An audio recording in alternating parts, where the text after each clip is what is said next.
இன்றைக்கு கட்சி ஆரம்பித்தாலே ஆஹா ஓஹோ என்று யூகங்களை எல்லாம் பெரிய பெரிய செய்திகளாக மாற்றுகிறார்கள். இப்போதே 20%, 24% என்றெல்லாம் எழுதுகிறார்கள். அடுத்த முதலமைச்சர் இவர்தான் என்று ஊடகங்களே வரிந்து கட்டிக்கொண்டு வலிந்து செய்தியை ஊதி பூதாகரப்படுத்துகிறார்கள்.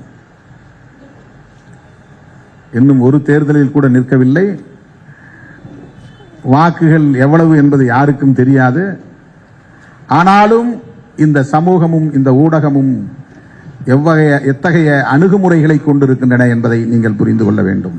இப்படிப்பட்ட இந்த சமூகத்தில் தான் அங்குலம் அங்குலமாக போராடி போராடி போராடி போராடி இன்றைக்கு இந்த அங்கீகாரத்தை நாம் பெற்றிருக்கிறோம்.